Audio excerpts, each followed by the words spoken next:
ako, Okay. nag-aktivista ako. Mulat ako. Kaya lang mali ang basa namin. Nakala namin pag namundok kami, kakampi sa amin ang mga nasa probinsya. Hindi rin. Kasi ang Pilipino, ayaw din ng talaga ng gulo. Okay? Kaya nga sinasabi ko, 7,500 nga lang talaga yata kami. Kasi kung 100,000 kami, sila ay nakaluhod sa amin ngayon. Kung 100,000 ang pwersa namin, 7,500 lang. Totoo yan. Pero ang claimant ngayon, Higit. 100,000 na.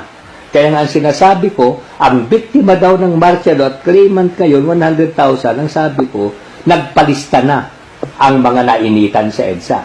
Nilabanan namin si Marcos, natalo kami. Okay po. Biktima ba kami?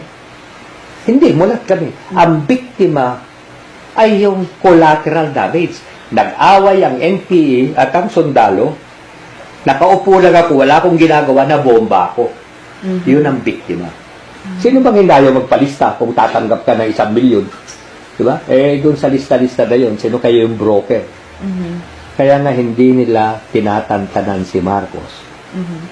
Huwag ilibing, hukayin si Marcos, basta samayan sila bongbong, okay? Dahil sa pera. Dahil pag nawala na yung isyong Marcos, baka makalimutan na yung isyong claim. Itong mga nag-claim, Patricia, ay biktima daw sila.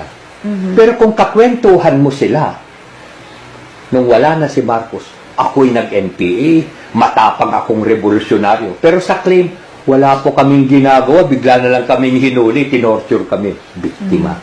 Ganun ang kwentong kutsero. May isa pa, nagkwento. Yung pagka-torture daw niya. Sorry, kaibigan ko dati, pero ngayon handa kong, kasi kasama ko sa iyo. Siya daw ay hinuli. Biglang pinasakan yung kanya, ang ari niya ng tingting. Wow! Sabi ko sa kanya, ikwento mo sa akin kung saang ospital ka napunta. Hindi naman niya may kwento. Ang daming kwentong kutsero na ngayon, Patricia. At sayang, ito'y makakalason sa isipan ng mga kabataan. Okay? Na ito nangyari. Tanungin nyo yung inyong mga magulang kung ano talaga nangyari sa martial law. Okay? Yung totoong nangyari. Okay. Dahil nung sinabi ni Marcos, sa ikaulad ng bayan, disiplina ang kailangan. Pinagtatawanan ko yan ng martial law. Pero ngayon sinasabi ko, tama nga. Dapat disiplina. Okay? Yung totoong nangyari.